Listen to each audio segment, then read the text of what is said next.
Assalamualaikum warahmatullahi wabarakatuh. Alhamdulillahilladzi khalaqal mauta wal hayata liyabluwakum ayyukum ahsanu amala. Assalatu wassalamu ala ashrafil mustafa wa ala alihi wa sahbihi ahli sidqi wal wafa. Malikul maliku hadiran abada. Adrikni amma ba'du. Para alim ulama, para kiai, para habaib, guru-guru kita, terutama Kiai Haji Jujun Junaidi, Kiai Haji Asep Sudarman, dan juga Mas Agung, ibu bapak sekalian, pemirsa Damai Indonesiaku yang berbahagia. New normal adalah strategi secara normal kita tetap menyatakan perang dengan COVID-19. Aktivitas kita normal seperti biasa, produktivitas kita normal seperti biasa. Ini diatur oleh pemerintah melalui surat edaran Menteri Kesehatan. New normal bisa diartikan bukan hanya kenormalan baru, tapi memang baru normal.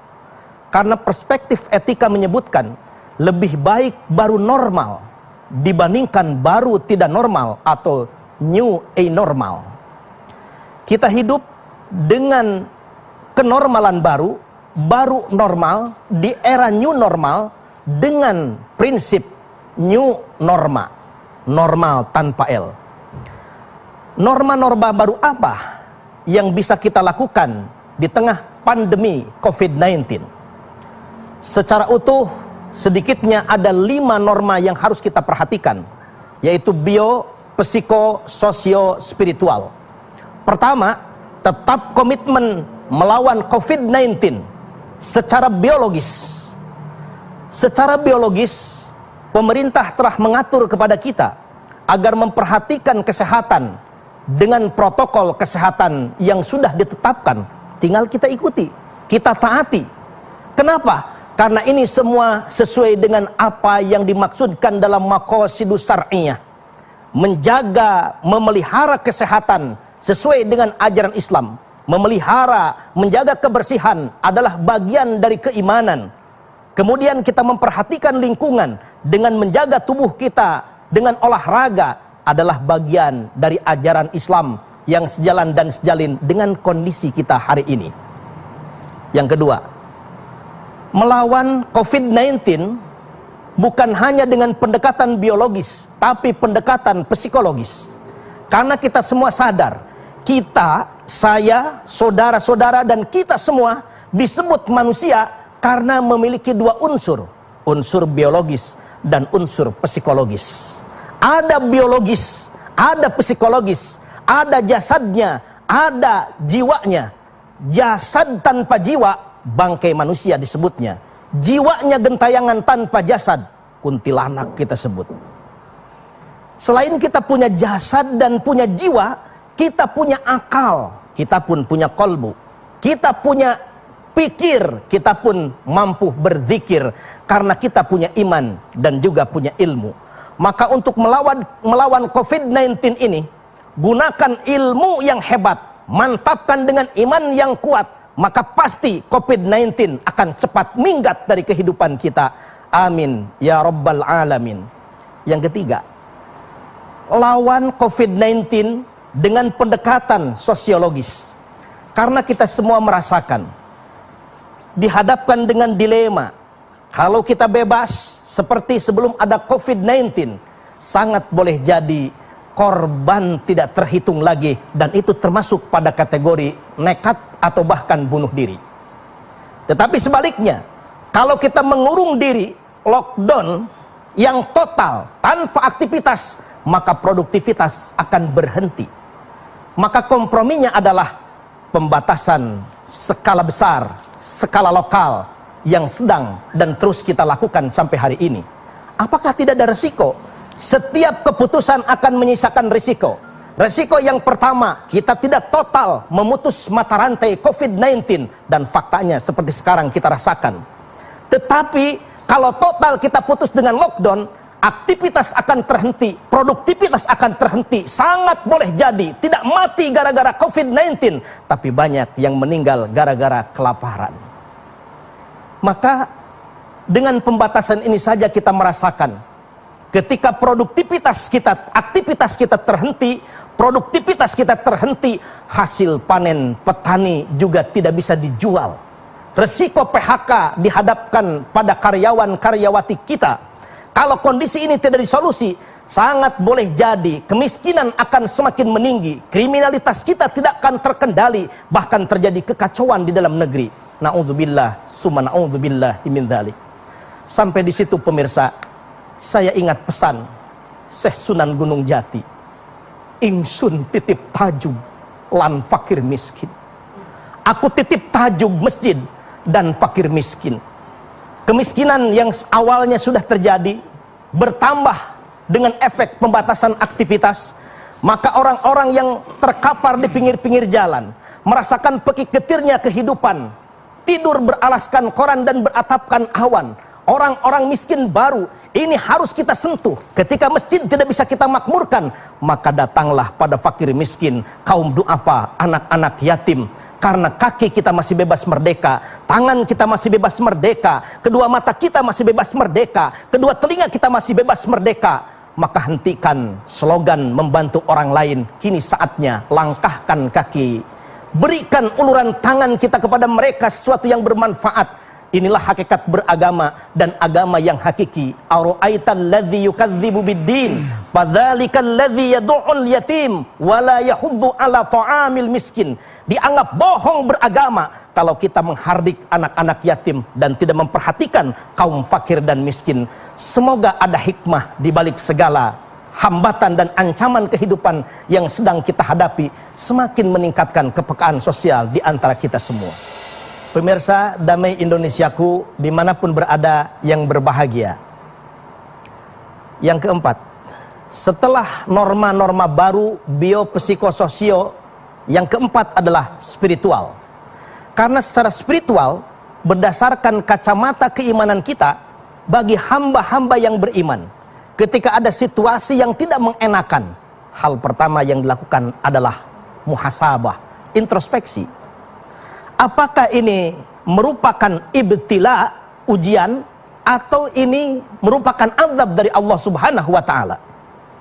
Kalau kita merasa telah bersyukur terhadap nikmat-nikmat Allah, melaksanakan perintah-perintah Allah, mentaati apa yang Allah perintahkan, menjauhi apa yang Allah harus kita jauhi dan kita hindarkan, maka ini merupakan ujian dari Allah Subhanahu wa ta'ala. Dalam surah Al-Ankabut, Allah Subhanahu wa ta'ala berfirman, ahasiban nas ayutraku ayyakulu amanna wa hum la yuftanun. Apakah kalian mengira mudah saja mengatakan aku beriman kepada Allah, aku beriman kepada Allah, aku beriman kepada Allah, wa hum la yuftanun, sementara tidak diuji? Ini saatnya menguji siapa yang betul-betul beriman kepada Allah Subhanahu wa ta'ala. Sedangkan bentuk ujian itu Allah jelaskan dalam Al-Quranul Karim, surah Al-Baqarah ayat 155. Walanabluwannakum bisyai'im minal khawfi wal ju' al-ayah. Menggunakan kalimat pasti kami menguji. Setiap kita pasti pernah menghadapi ujian. Guru-guru kita, para da'i, para alim ulama, dan kita semua pernah menghadapi ujian. Rumus ujian selalu mengatakan akan diuji sesuai dengan levelnya. Yang kedua, setiap ujian pasti ada kenaikan kelas setelahnya. Yang ketiga, setiap ujian tidak akan lama waktunya. Kita kuliah 1 semester, 6 bulan kita kuliah, ujiannya seminggu. Kalau ini merupakan ujian dari Allah Subhanahu wa ta'ala, optimis, badai akan cepat berlalu tanpa kita usir. COVID-19 akan pergi karena ujian. Siapa yang lulus menghadapi ujian ini? Alladzina idza asabathum musibah qalu inna lillahi wa inna ilaihi raji'un. Orang-orang yang akan lulus ujian adalah orang-orang yang bersabar. Wa basyiris sabirin. Orang-orang yang sabar itu adalah orang yang penuh hati dan keyakinannya prinsip inna lillahi wa inna ilaihi raji'un. Semua yang kita miliki, yang kita hadapi berasal dari Allah dan akan kembali kepada Allah. Bagi mereka berikan kabar gembira, diberikan rahmat, diberikan ampunan dan derajat yang tinggi ketika lulus ujian. Bagaimana supaya lulus ujian? Kembali kepada Allah Subhanahu wa taala. Tidak ada yang kebetulan.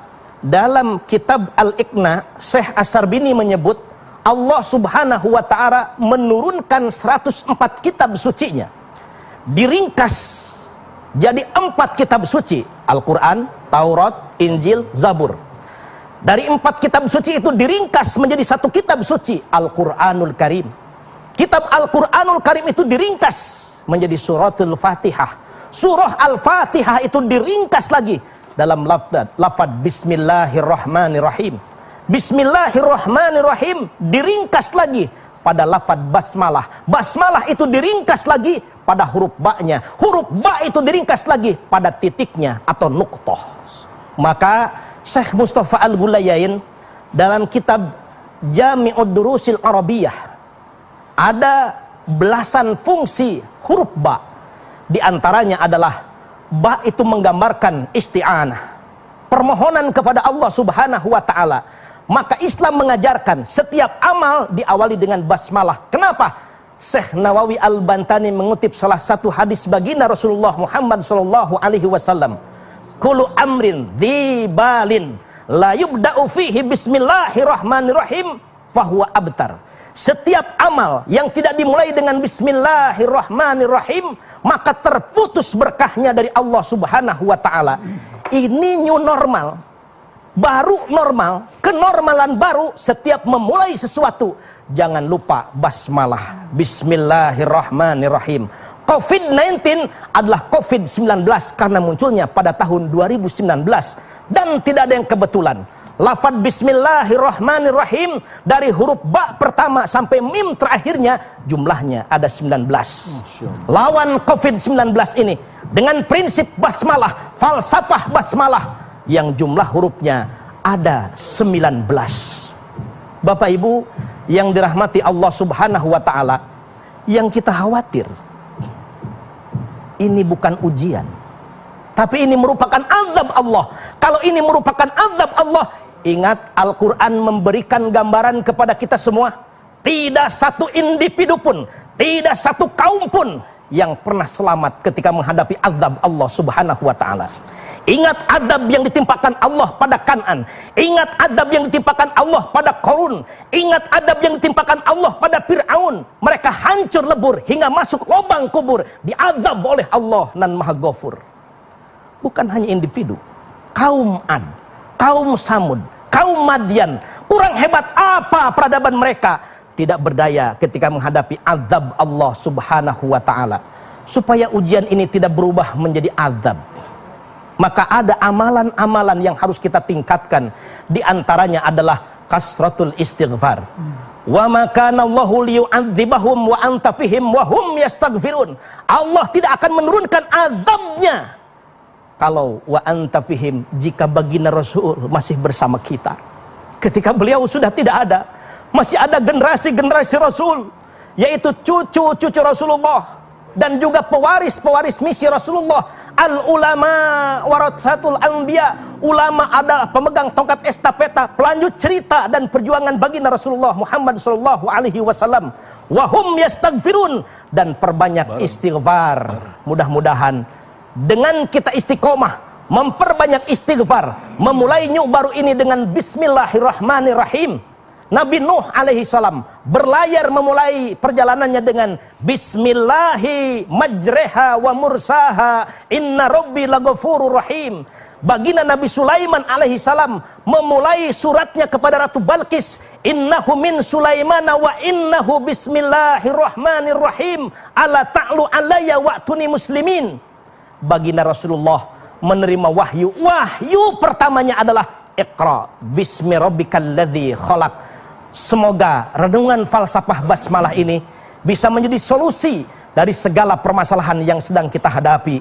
Jalan-jalan ke kota Jakarta, jangan lupa bersilaturahmi. Kalau kita ingin cepat terhindar dari corona, pandai-pandailah saling menjaga diri. Wallahul muwaffiq ila aqwamit thoriq. Wassalamualaikum warahmatullahi wabarakatuh.